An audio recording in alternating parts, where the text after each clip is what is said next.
Great. So welcome and thank you for joining us this evening. We are going to get started in about a minute or so as everyone joins us, but we appreciate you joining us this evening and we look forward to some great conversations.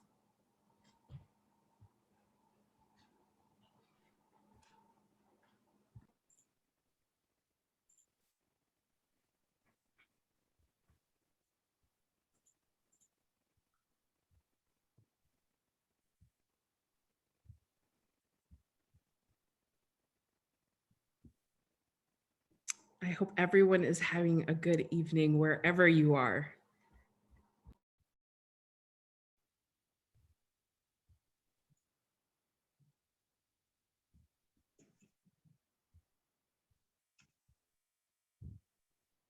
And as we wait, I'm going to have Ben and Nikki sing Carissima. How about that? You guys ready? I was not prepared for this. Surprise, everybody. We will have alums sing for us. I'm just joking.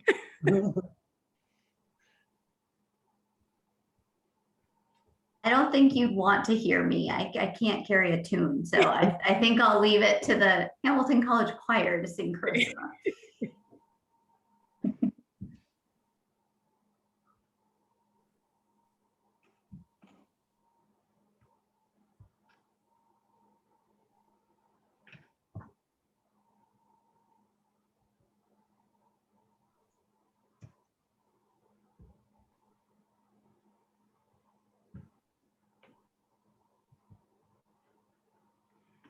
So we're going to just wait for a couple more people to come in and then we can get started.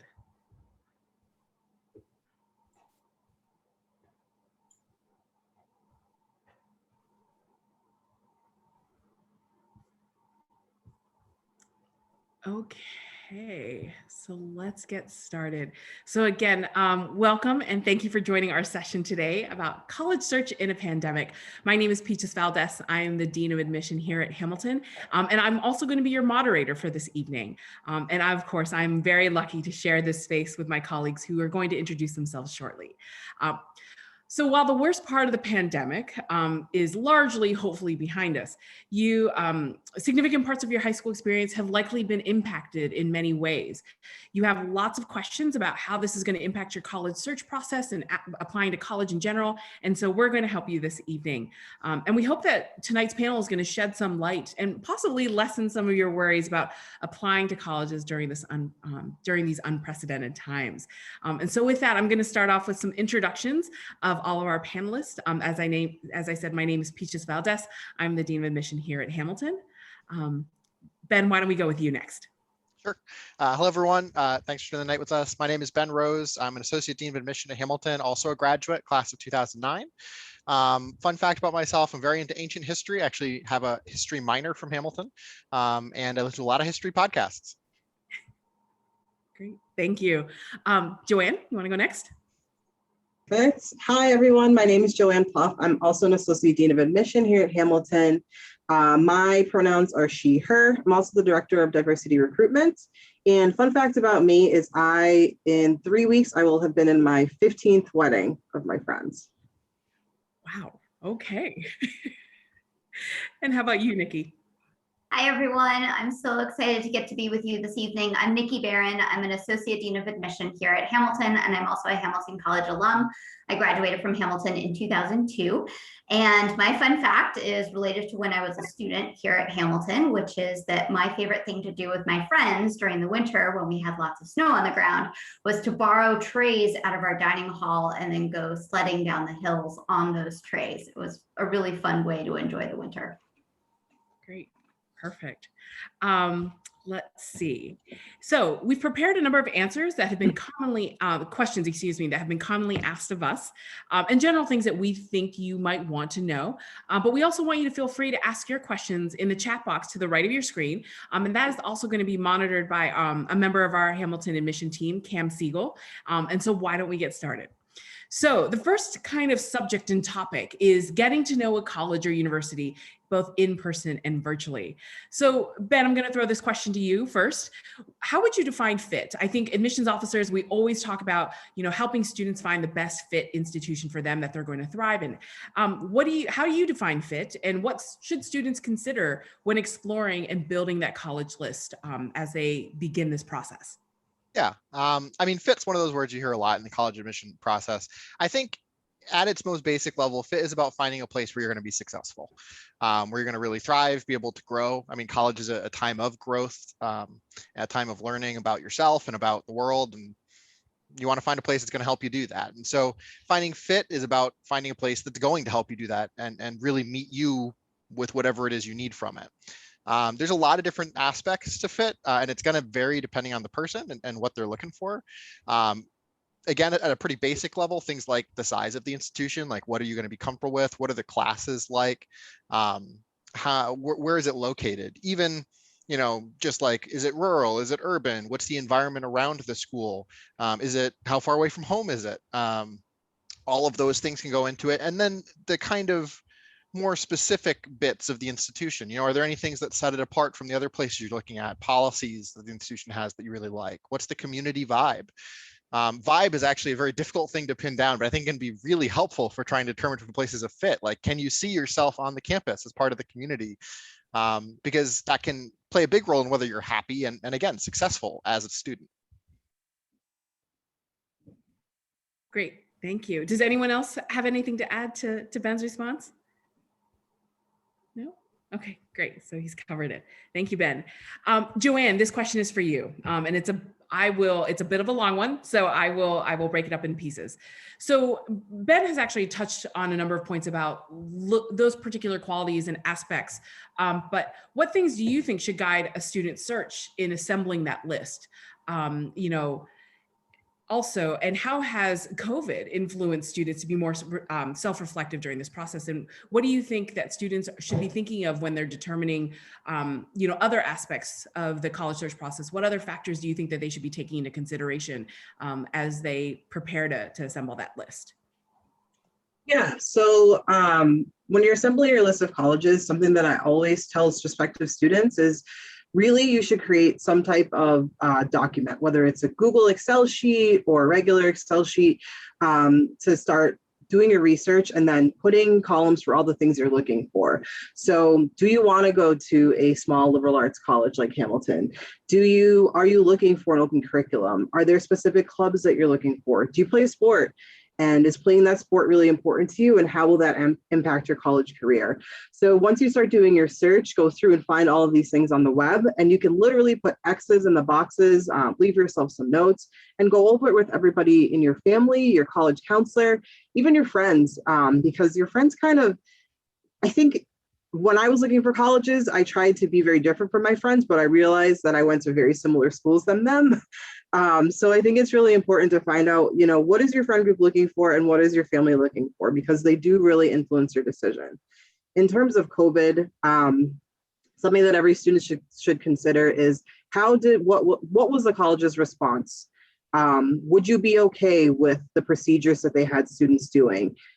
Is there vaccinations required? Are there not vaccinations required? If there were limitations on social aspects, were you okay with those things? And when you think about it, it's one of those things that we were really lucky at Hamilton. So if you're able to visit campus or even take one of our virtual tours, you'll see that we are basically a small, self-sufficient, tiny city. And the students didn't have to leave our campus, and they were fulfilled in almost any of their needs. And anything that they did need or a need wasn't being met, we could do that for them really easily and pretty successfully. So taking a look at what the college's response was to COVID, it's just really important, because do you want to be far away from your family should something happen again? Or are you okay with going it alone? So really take a look at what you want, and know that parents will influence your decisions, and they should. This is a family decision, and it was for me. So create that list, check it twice, and just go after those things that you want. Joanne, I would definitely agree. I think it's really important. I think sometimes it can get overwhelming with over 4,000 colleges and universities in the country. It's really hard to keep track of them. And so whether that's a Word document or a Google sheet, the idea of just kind of having a little, having it organized is really helpful. And maybe listing some of the things that both you and Ben have talked about those key factors that are really important to you as fields of your list, saying like, okay, does this school have X? Does this school have Y? I also agree with what you said about how the college self-managed its how to still function during COVID. The fact that almost a majority over 90% of our students returned to campus at the start of the academic year was really great to see, and the students really taking to heart about protecting the Hubble, which they were calling it. So but I appreciate your response to that question. Nikki, so I'm going to throw this question to you because it definitely does come up. And so, there's always the question and concern specifically about financial aid. Should I rule out colleges because of the sticker price? So yes, financial aid may be a factor for students' college decisions, but I would not recommend crossing colleges off a student's possible college list just because of sticker price. Colleges are going to require, for students applying for financial aid, they're going to require a couple of financial aid forms. This will be institution specific, however. So it would be good to research each college that you're interested in to see which financial aid forms they require. But in general, colleges are going to require the FAFSA form, which stands for the Free Application for Federal Student Aid. And then some colleges will also require the CSS profile form, and that's a form that's available through the College Board. But based on all of those application forms and all the information that you provide on those applications, the colleges will then determine what a student's expected family contribution will be. That gets commonly abbreviated to the EFC, the expected family contribution. And then colleges will factor in what the total cost of attendance would be. So that would be the room and board, the tuition, and additional student activities fees, travel, books. They'll basically put together a budget of what a cost of attendance would be for each student. And then colleges will subtract the EFC, or the expected family contribution, from that cost of attendance. And that then determines what a student's need is, financial need is. Some colleges are committed to meeting full demonstrated need for students. Now, again, this is going to depend based on institution. So it's good to ask whether colleges will meet full demonstrated need. Here at Hamilton, we do. This means that difference between the EFC and the cost of attendance becomes what a student's need is, and we will meet all of that need, typically through a combination of loans, grants, and work study. So loans mean that you are being loaned, you are borrowing money that you will then pay back after you've graduated from college. Grants would be free money. This is colleges that are giving funds to students that students do not need to pay back. And then work study means that there is a budget for students to have an on-campus job, to be employed on campus and earn money toward their cost of attendance here at Hamilton or at the institution that students attend. So that's kind of how financial aid works. That's a really broad overview, but I do recommend that students follow up with each of the financial aid offices specifically for the colleges that you're interested in, to learn a little bit more about what their financial aid policies are, how they put together financial aid packages. But another really helpful resource for you is that every college is required to have a tool on their website that is called the Net Price Calculator.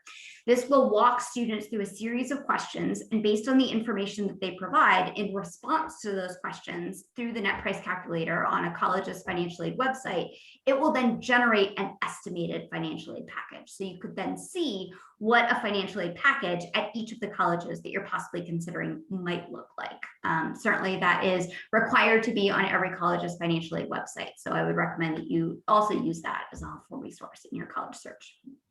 So as a follow-up to that question, Nikki, we had a question in the Q&A, which was, does Hamilton offer merit scholarships? So we do not offer merit scholarships. Merit scholarships would mean that based on the contents of a student's admission application, we determine some students to be awarded merit aid.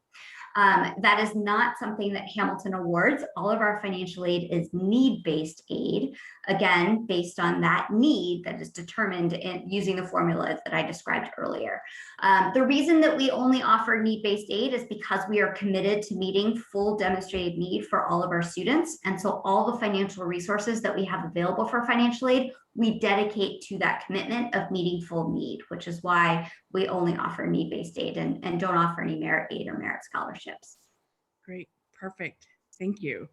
I'm going to ask myself a question, which is, as more schools throughout the country begin to open up to visitors, what efforts are colleges and universities making to provide students with the opportunity to learn more about their school?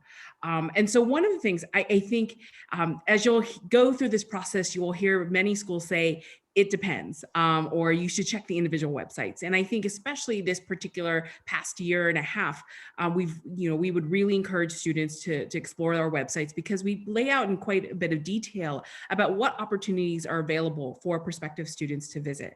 So for example, at Hamilton, we are providing a variety of different opportunities.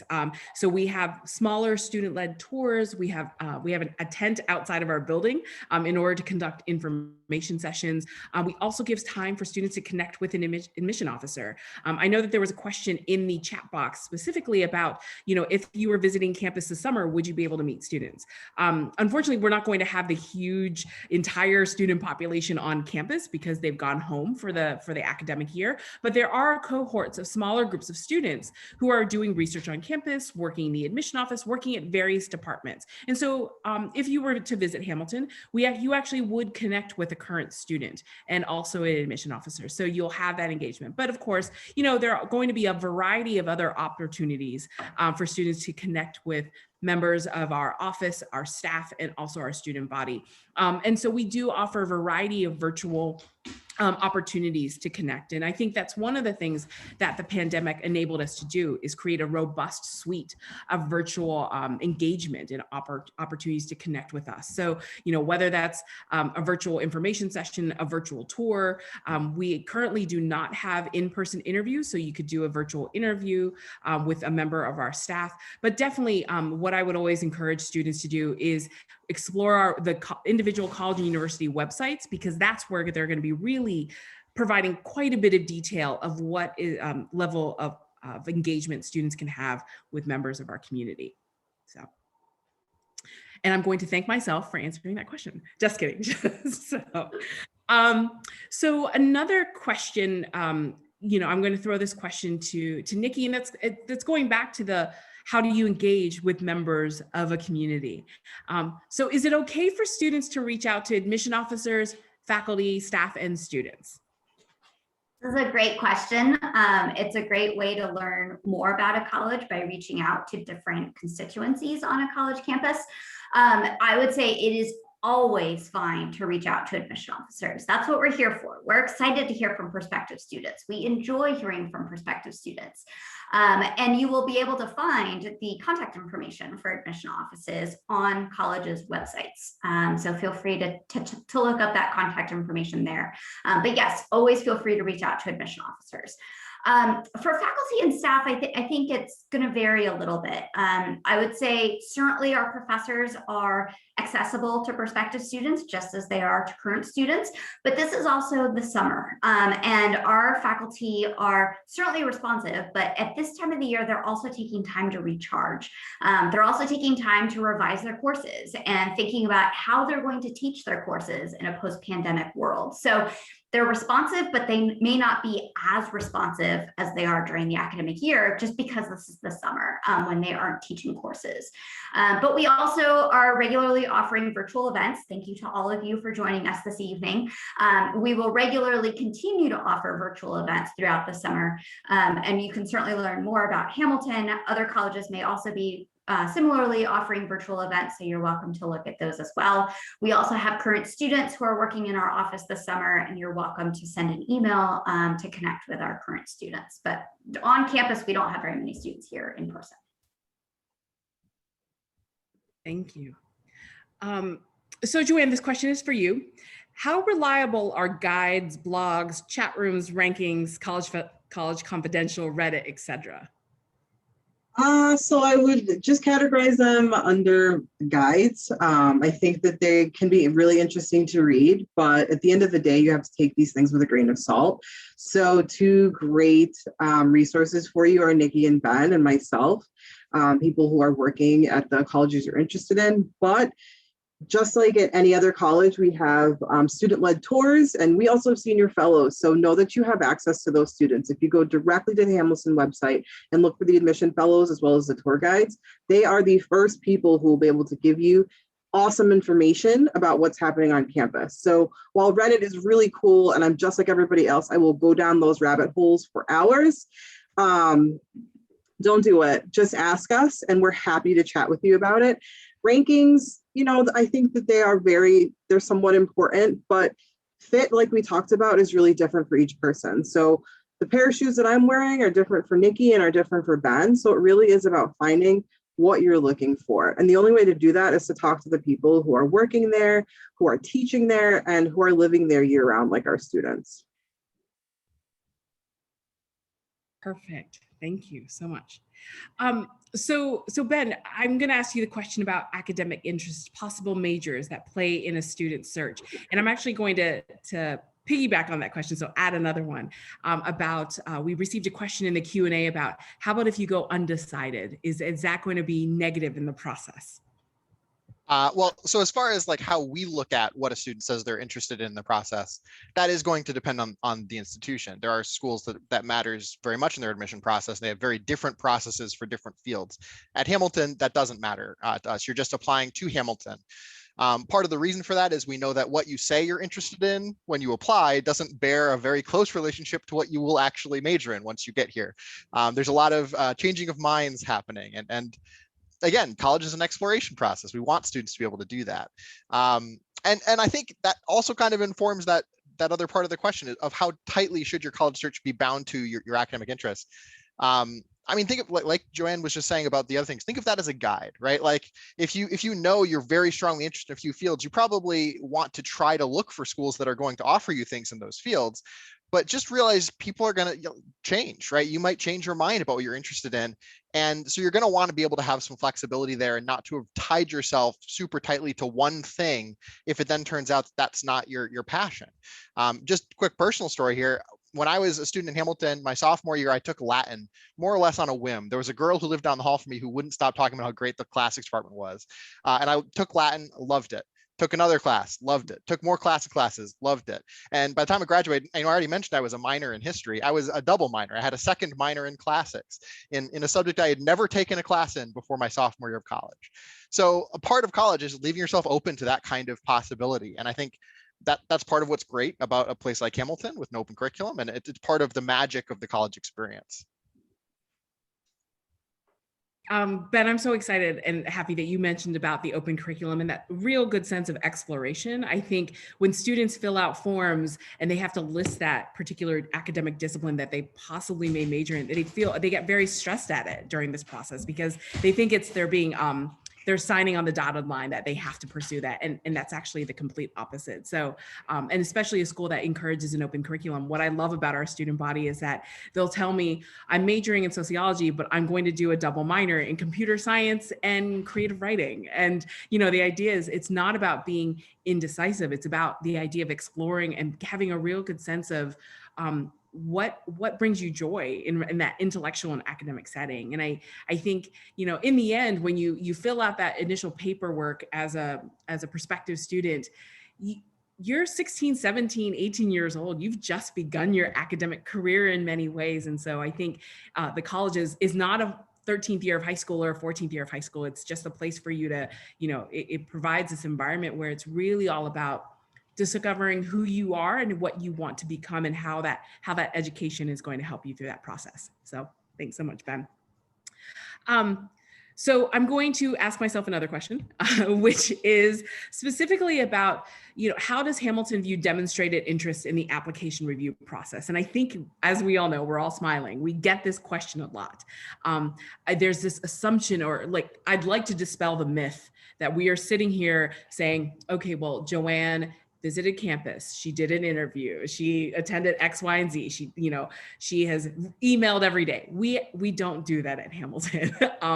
And we know that, and I think a lot of it is about, we're measuring more of disinterest. I think what the pandemic did was, as I mentioned, it gave us the opportunity to create a robust suite of ways to learn more about us.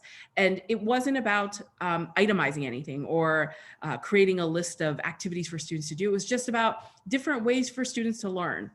And I think the thing is that when, we are 100% required residential campus, we are somewhat off the beaten path. So when students find us, there's some intentionality that they want to be on a smaller campus. They want to be in a residential community. They want to be able to be in a space where they get to know people. And so we will look at students in the sense of, how have they learned about us? But we're not going to be kind of measuring that and saying, well, they only did one event and therefore we are going to admit or deny based on that. It is not that kind of situation at all. It's just about, we want to know why you're interested in us or not interested in us. And so I think the thing is that when I talk to families and when I talk to students, I tell them that this is an investment. You're making an investment.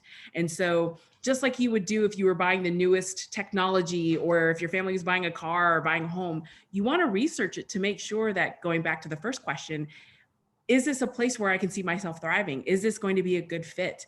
And you can do that by taking advantage of all these opportunities. And in the end, when you have taken advantage of ways to learn more about us, it'll show in the rest of your application of why you're choosing to apply to a school like Hamilton or another institution. So we're not there itemizing, we're not going to measure it in any sort of way, because we also know it's an access issue. Not everyone can visit campus. Technology might be a challenge from where a student's coming from. And so we don't want to use that as a barrier for them not to be considered for admission. Does anyone have anything else to add to that? Don't stress out about it too much. Yeah. Okay. Thank you, Ben. That was a simple statement. Don't stress out about it. That's awesome. Hey, so another question. I am going to throw this to Joanne.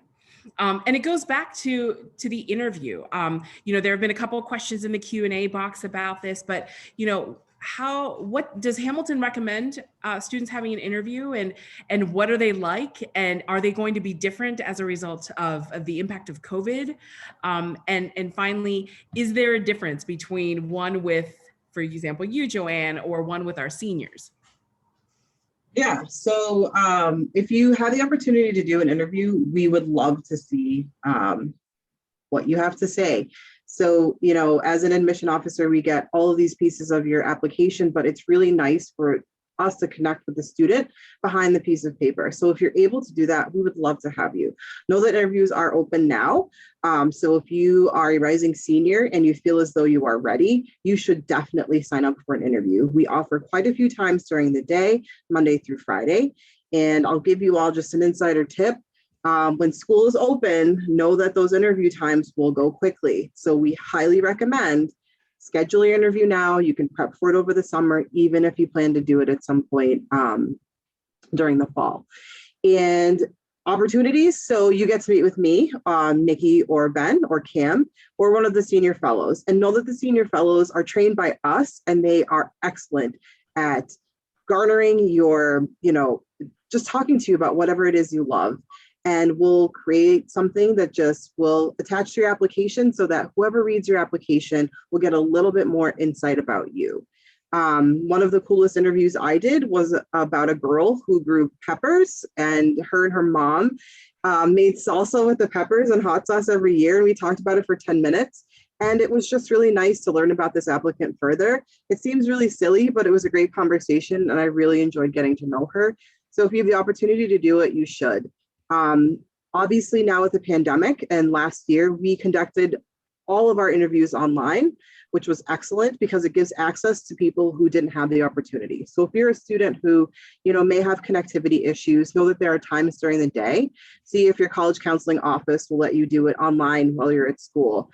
It's kind of the greatest part of the flexibility. If you're not able to visit, again, this is just one of those ways that we can get to know you. So is it recommended? I would say, yeah. And it's pretty nice. And again, those opportunities are open and we are so excited for interviews. We love them. And I'm actually going to have our colleague, Cameron, actually put the link on the tips. And again, oh, great, perfect. So, and kind of reiterating and echoing Ben's comment about don't stress about it. I would actually also add this to your comment, Joanne, your thorough response to the question, because I think, as I tell students, is that there are no wrong answers because they're all about the student. And so I think if anything during the pandemic, students had time to be self-reflective about who they are and why they're doing the things they do. And those are the types of questions that we're going to be asking you. It's supposed to be a conversation. And hopefully, as you'll see from the tips, you'll see that it's just a conversation with us. So another question. So we're going to go to the next topic, which is applying to college in a post-COVID world. And so the first question is, and I think we've had a couple questions in both the chat box and also Q&A, Nikki, that specifically ask, excuse me, sorry, Ben, I'm gonna have you do this. What do we look for in an application? I know it's a very big question, but it is a big question. Well, it's a tricky question because there's not one answer, right? Like we're not looking for one thing. There's no magic bullet where I could say, oh, well, if you just did this one weird trick, right? Like you'd get admitted to Hamilton. It's really about trying to see the totality of the person and who submitted the application. We're always trying to get to know the applicant. And there's a lot of different ways we do that, but largely speaking, there are two big things we're trying to figure out about every applicant. The first is, are they going to be academically successful? We're a school, that's always going to be important to us. And there's a lot of different things we look at there. We look at your transcript, both in terms of the grades you got and the classes you took. And we are generally looking for strong students, but that's always in the context of your high school. We understand that different schools have different grading scales, different schools offer different courses. We're not expecting you to do things that are unreasonable given your high school environment. We look at your standardized testing if you choose to submit it. We are test optional and will be for the next 2 cycles as well. And so if you choose to submit it, we'll look at that as a measure of academic potential as well. We look at your teacher recs. What do they say about you as a student? And all of that kind of goes into, are you going to be academically successful? And frankly, there are far more students who could be academically successful than we can admit.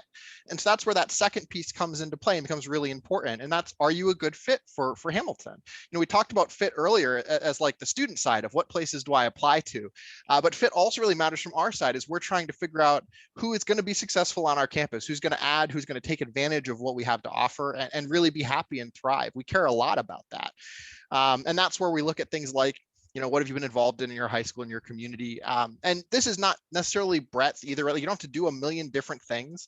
We're looking for depth and leadership and people who really care about what they do and are not necessarily even involved in traditional extracurriculars. Like maybe this is caring for younger siblings. Maybe this is working a part-time job. Like those are all really serious commitments that we care a lot about. We care about what you write about yourself in your personal essay. We care about what your recommendations say about you again. Again, all of this kind of goes in these two things to really give us that sense of who you are as a person. Tell your story through the application. And yeah, try and find people who are going to be academically successful and are going to really take advantage of what we have to offer. Perfect. Thank you very much, Ben. So Nikki, as a follow-up question, and there was a question in the Q&A is, what is the difference between early decision and regular decision? There was also a question about early action. So can you give us a sense of what the difference is? Sure. So early decision means that students are applying to a college or a university with a binding agreement, meaning that they have clearly identified that college or university as their clear top choice. They are ready to pack their bags and call that place their home for the next 4 years. That's generally a good indication that maybe early decision might be the way to go. Early decision means that students are applying, again, with the binding agreement that they are agreeing to enroll at that institution if they are offered admission.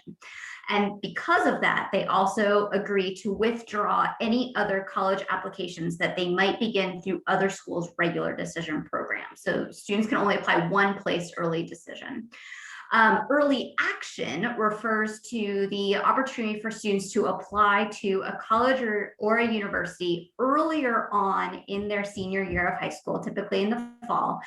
And then they get a response. They learn the outcome of that application from that college or university, but then it's not binding, meaning that they don't have to commit to enroll at that college or university until later on in the spring of their senior year. So they can still continue to pursue their other college applications.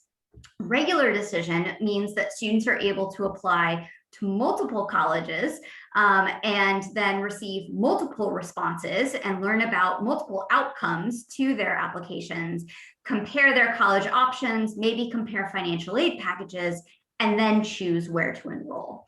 At Hamilton specifically, we only offer early decision. We do not offer early action, meaning that we have the binding agreement opportunity for students to apply early to Hamilton.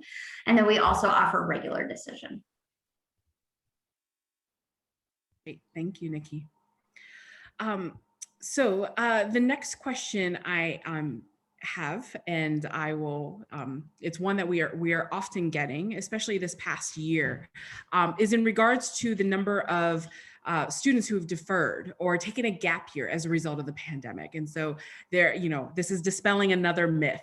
The assumption was that as a result of the pandemic, first year classes, a majority of students were deferring in order to, to start later, be able to move on campus and things like that. And so the question that I have was, how were we impacted, and will this hurt a chance for a student who's graduating in 2022?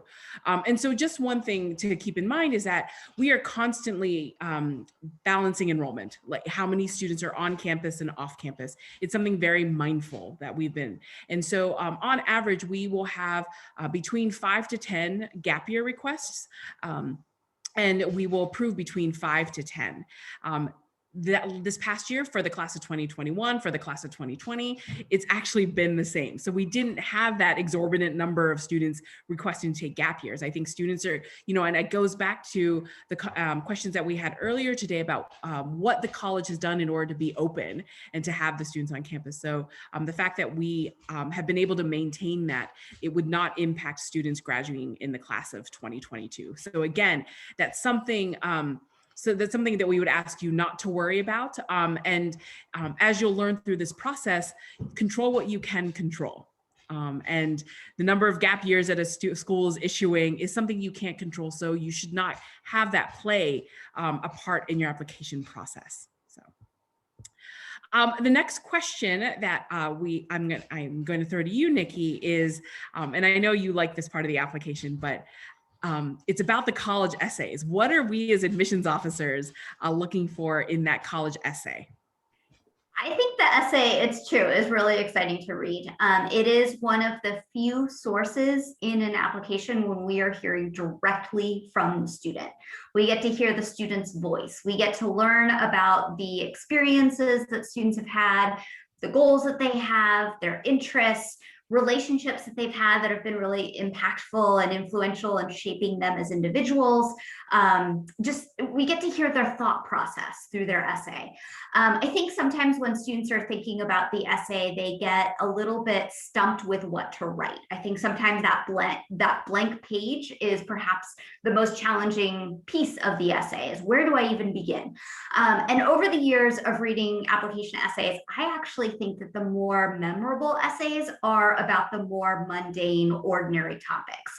But yet, the students have been able to write about these ordinary topics in a really in-depth, self-reflective, insightful way that I'm really learning a lot about the student. So for example, reading a couple of essays that have stood out over the years, I read a great essay once about a student's walking commute to school. Another great essay that I read over the years was about a student's nightly tradition of eating dinner with his family every night. And again, you'd think that these are pretty ordinary everyday occurrences, but the way that the students were able to write about these experiences really gave me a sense of how the student thinks, reflected on the community, and really gave me a sense of the student's voice and what is important to the student. And so I think that's really what we're looking for in an essay. It doesn't really matter what the student writes about, but it's more about the insight and the self-reflection that students are able to provide in their essay to really give us a sense of who this student is as an individual. Perfect, thank you.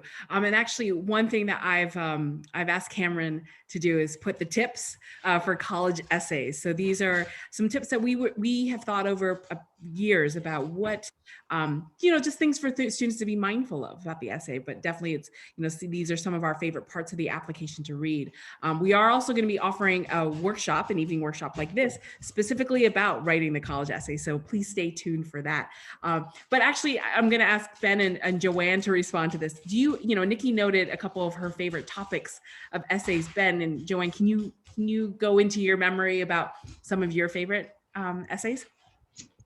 I think my favorite essay this year was about a pan that a girl's family had in her. They had it for like years, and it was one of those pans that you don't clean.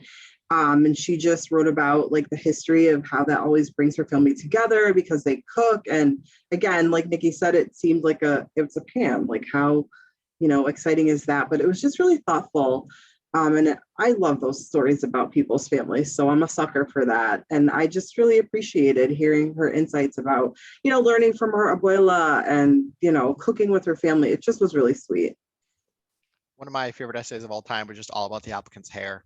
And how her hair was crazy and frizzy and like ruined her life and made her late to things, and she lost friends, and how eventually she came to make peace with her hair. And again, I got a very good sense of the applicant from that essay. That essay is at this point more than 10 years old, so it tells you how well it's stuck with me. We're probably going to see a surge of essays about hair. About hair at this point, yes. Starting a trend. But again, we're going to talk about it in our essay tip workshop. But again, it's about, I think Nikki brought up a great point to start off with, is that this is a student's voice. We get to hear your story. And so we're not expecting for Pulitzer Prize winning pieces. We're not expecting you to solve the world's problems. It's just show us a snapshot into who you are as a person. So. Okay, so in regards to the next question, so Joanne, this is going back to the essay, but in the application, there is an opportunity for students to talk about the impact of COVID. And what would you recommend for students about writing this essay or not writing the essay? I think that if you struggled a little bit with grades, it could be a good place for you to tell us what happened. If any type of family hardship had come up that prevented you, or if there were extra responsibilities that maybe you had to take on because your family needed you to do something. That's always a really good place for us to have that information. If there's a blip on your transcript that needs to be explained because of COVID, because it's tough, we are on Zoom just like everyone else. And I recognize how tired y'all are after doing 2 hours on Zoom. So we get it. The Zoom burnout is real. So if you need to speak to something that happened over the last year, I would say do it. More information for us is definitely better. Perfect, thank you.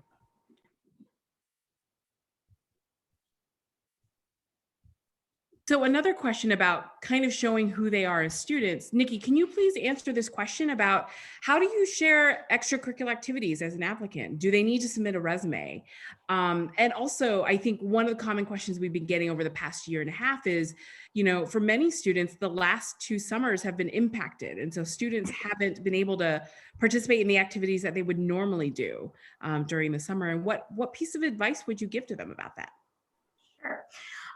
So the extracurricular section of the application, depending on which application form you're using, whether that's the Common Application, the Coalition Application, the QuestBridge application, a college or university specific application, we're interested in knowing how you spend your time when you're not in class. And so that is actually how I would recommend that you approach this section of the application, not just about what are some of your responsibilities, whether those are structured activities, leadership positions that you have in your school community, other commitments that you have, but also how do you spend your time when you're not in class? So maybe you have family responsibilities where you're caring for a younger sibling or carpooling a younger sibling around town to different activities, or maybe you're caring for an elderly grandparent. Maybe you have a part-time job. I really recommend that you list all those experiences on your application, because we feel that all those experiences that you've had are truly shaping you as a person. And again, we're trying to get to know you as a person and as an individual in the application review process. I don't think it's necessary for students to submit a resume. The application process is a time-consuming one. We know it takes a lot of time to submit these applications, and a resume would be an optional part of the process. And so if you are pressed for time, I would recommend that you focus your time instead on those required parts of the application rather than in putting together optional parts of an application like a resume. Generally, we can get all the information about your experiences outside the classroom in that list of extracurricular experiences and out of the classroom experiences on the application. And so I don't think a resume is necessary. Regarding COVID, yes, we do certainly recognize that the pandemic has interrupted and impacted many of your extracurricular experiences and the ways that you spend your time outside the classroom. We found that students have been resilient and resourceful in how they're spending their time during these challenging times during the pandemic. You may perhaps have traded in baseball practice, for example. Instead, now you're tutoring a younger sibling at home, or maybe you've exchanged a service trip with now spending time with your grandparents at home. Whatever it is, we feel that students have learned about compassion and grit during the pandemic, and that has been really valuable, and that is what you will bring and contribute to a campus community. So please don't be afraid to talk about how you spent your time, or maybe didn't spend your time during the pandemic, and not just what you've lost, but spin it positively and tell us about what you gained during these challenging times. Great, thank you, Nikki. So another question that we've been getting a lot is, how will my transcript be reviewed if my school converted to no credit, or pass fail, or block scheduling as a result of COVID?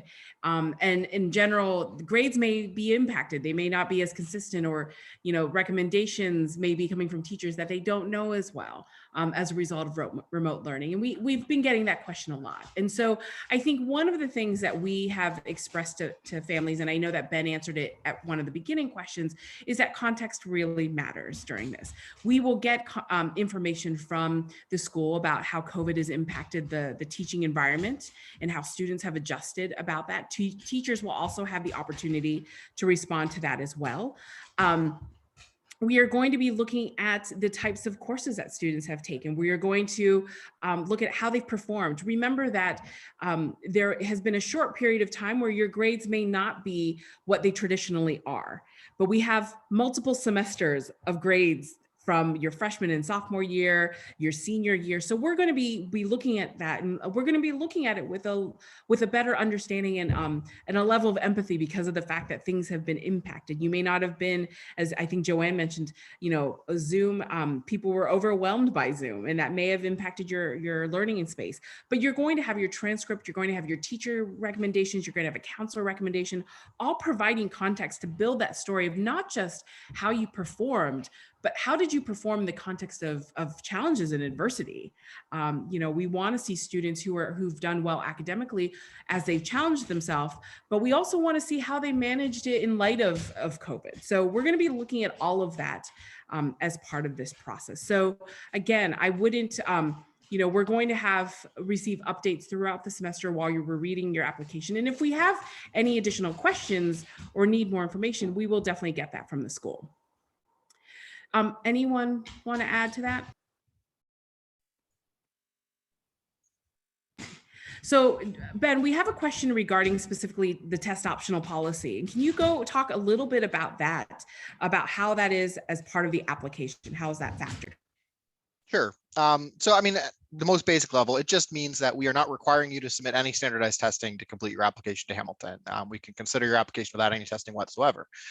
It's not a particular value judgment whether you should or should not submit testing. That's going to depend on the individual student. And really, we put this into place just an acknowledgement that testing became a much more difficult proposition in the pandemic. It was hard to take testing, and even if you took it, like there was a lot of stuff going on. Yeah, we understand people were not necessarily on their A game when they were doing standardized testing, if they were able to take it at all. And so that's kind of what informed this policy. there's not really any trick or trap to it. Honestly, if you think your testing represents you well, you think it's a good representation of what you can do, send us your testing. We'll consider it in the application process. But you have no requirement to do so. And as far as how that affects our review of your application, I mentioned earlier, we're just trying to assess, who's going to be a strong academic candidate for Hamilton, who's going to be successful in our classrooms. We've always cared more about your transcript than your testing as far as assessing that. But that just means that absent testing, we're going to put more emphasis on your transcript and the pieces that we still have that we can use to assess whether someone's going to be successful at Hamilton. Again, there's not really a trick to it. There's no trap here. You should just make whatever decision is right for you educationally as far as testing goes. And again, know that we'll read responsibly if you submit testing to us. Because like I said earlier, we understand there's context in your testing, not just the other parts of your application.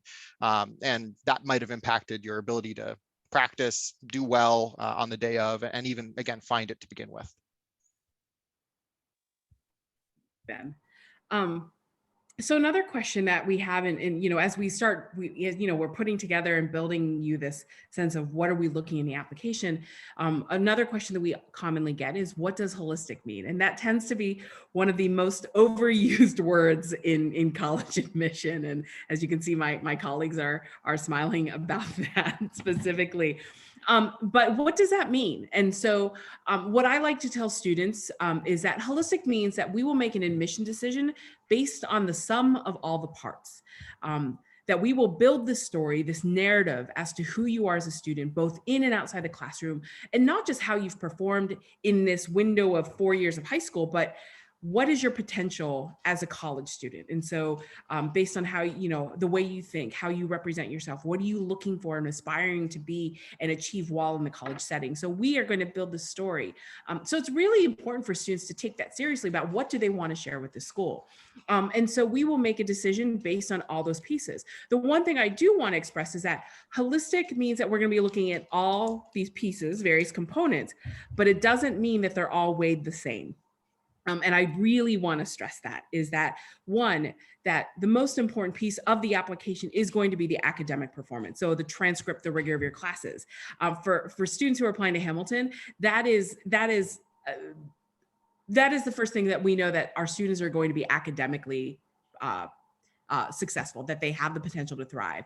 And then the rest of it is all that icing on the top of that cake. It is all the things that make you as a student who you are, but also what you can contribute to our community. And kind of going back to the initial comments about the idea of a fit and looking at schools that you would be able, that you would have a really great, you would do well and you'd be successful in, and it'd be a place for you to grow.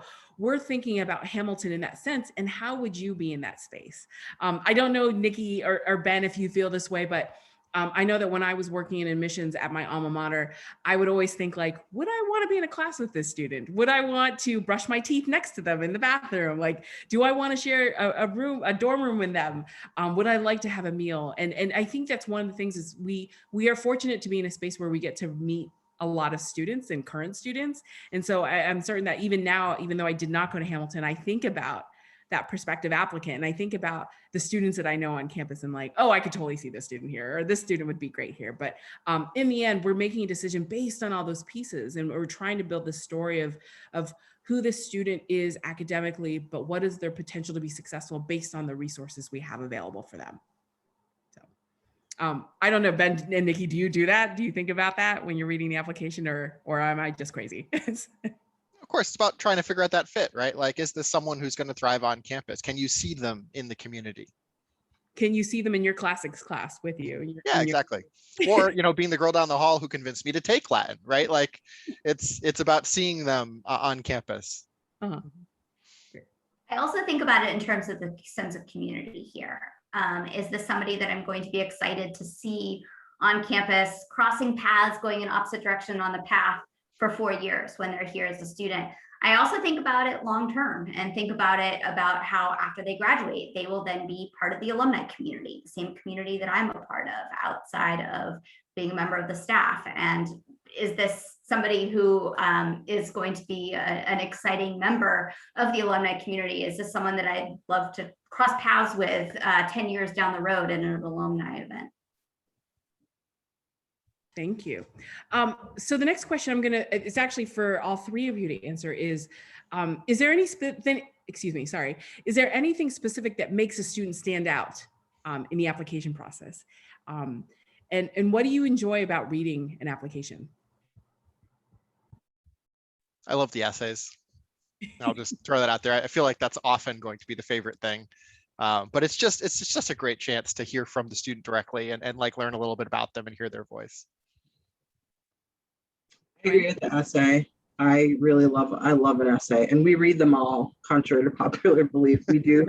We read every single one of them, and that's my favorite page to race to. So I love an essay, and like we were saying before, I think that people overlook their just like everyday life, but we find it interesting to know what you do on a daily basis. We like that.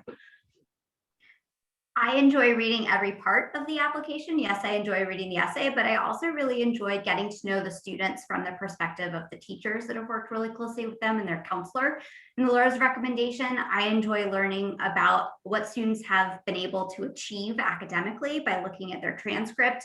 I enjoy learning about what they do outside the classroom. I just really enjoy how all the pieces of an application fit together and really form a story about who the student is as an individual, and then trying to make an assessment about how this individual could contribute to Hamilton, but also thinking about how Hamilton could contribute to this individual. And I think it's just really exciting to get to play a role in a student's college search process and think that this is a community where they're going to grow a lot, where they're going to learn a lot, where they're going to really become a different person in their personal growth over the course of their 4 years, and then go on and be very successful with whatever they choose to do after graduation. And I think that's true probably at any college or university, not just Hamilton, but I just think it's so exciting to get to be a part of a student's college search process. I think from my position, and as you've all experienced as we read applications and we discuss these potential Hamilton community members, you know, another very overused word tends to be well-rounded. Like, are you looking for a well-rounded student? And what I tell families, because I think, you know, having done this for so long, we are trying to create a well-rounded community of scholars, not a community of well-rounded scholars. So we want students who may have an affinity for particular disciplines, but then may not be, you know, they may be more of a class, you know, interest in the classics and the humanities and social sciences, and we just like those students who are very STEM focused.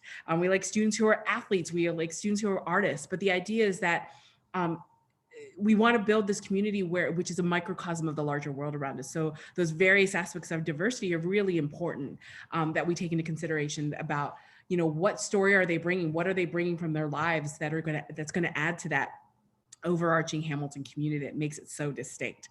And so I think regardless of what that happens, you know, the academic piece is still going to be one of the most important pieces. And with that, they're going to add all those other aspects of who they are as contributions to our community in general. So we only have a couple minutes left, and hopefully I feel like we've covered a lot of the questions already through the Q&A that have been asked. But one question that we have is, you know, it goes back to the financial aid piece. It goes back to just in general our process. You know, one thing, you know, Hamilton is need blind in admission, and what does that mean? And has COVID changed this policy? One thing I want to note is that we are going to have a financial aid session with our director of financial aid towards the end of this summer. Also, I think one thing to stress about is that in regards to need blind, that means that for U.S. citizens and U.S. permanent residents, we do not take a student's financial need in making that decision. So we do not know if they're applying for aid or how much aid they will need throughout the process. For non-U.S. citizens and non-U.S. permanent residents, we are what they call need sensitive or need aware. So because of the fact that we do have a more limited budget for international students, that financial need will be taken into consideration for that population. But for a majority of our applicants being U.S. citizens and U.S. permanent residents, we are going to be need blind. But we are committed to meeting demonstrated need 100%. You know, we've definitely heard from a number of families whose financial situations have changed throughout this past year. And one thing to note is that we are all very responsive to that as well. And that next year we are going to be giving out about $49 million in financial aid. So the last question I have before our lightning round is, Joanne, what opportunities do students have or will have once admission decisions are issued? Will they have the opportunity to visit campus before making their decision? Yeah, so we allowed walk-ins last spring, and we kind of were just moving along with New York State guidelines. And it seems as though many colleges are doing that. We also had a ton of virtual events. Did we have 12 to 15? There were a lot on various different topics. There was one on research. There was one on diversity. There was one on the JAN program. There was one on Digital Hamilton, which is a different type of research you can do. There was a campus crawl, there was trivia. So there was tons of different ways to engage with us. I know people are asking, like, how do I get the vibe? So we purposefully put students in almost every single one of those events to make sure that you can connect with your fellow peers. So that's a very easy way. And our students, you'll see through this process, they love talking to prospective students. So we put them there and they will give you their emails and you can email them and they will answer. They're really great about it. So definitely you have to keep checking from day to day. Right now we are open for visits. So you can come and get an information session as well as take a campus tour. And then one of our favorite events, Tour from Your Sofa, which is a selfie stick tour around campus with our summer tour guides, which is great. It's like a bird's eye view from the student's perspective. So definitely recommend it, but just keep checking all of those websites. I'm sure as things are changing, we're pretty good about alerting the students as well. Perfect. Thank you. So we are pretty much out of time, but I do have a lightning round set of questions. Favorite building on campus? Ben. I love KJ. Has a big 2-story atrium with great views of campus, a lot of little study nooks. Joanne. The Wellness Center. I just found out you can get acupuncture as a student, so I'm super hyped about that because I want to check it out. So I'm wicked excited. Nikki. My favorite space on campus is Wellen, which is our performance hall for a lot of music and other performing arts. One word to describe Hamilton students. Nikki. Enthusiastic. Ben. It's a good one. Fun. Fun question mark? Well, it doesn't fully encapsulate how great our students are, but fun, yes. I know I limited you to one word. I'm sorry. Joanne. I think they're funny. I love reading the students' emails. They are fantastic. And one word to describe Hamilton. Joanne. Ooh, it's just it's welcoming. Mm-hmm. Ben. Beautiful. We have a great campus. Nikki. Community. Great. Perfect. Well, Nikki, Ben, and Joanne, and Cameron, thank you so much for joining me as part of this panel. I'd like to thank all of you for joining us this evening. I hope you enjoyed our discussion, you had your questions answered. Please don't hesitate to stay connected with us throughout the various opportunities for you to learn more about us. Don't hesitate to visit our hamilton.edu/discover page. We're updating this regularly, and as you'll see throughout the entire summer, we're going to have a variety of different workshops and panels just like this about the essay, the interview, student life on campus, athletics, career center. So definitely please visit that. We hope you'll keep in touch with us throughout the summer, and we wish you all the best during this process, and good luck. Good night, everyone.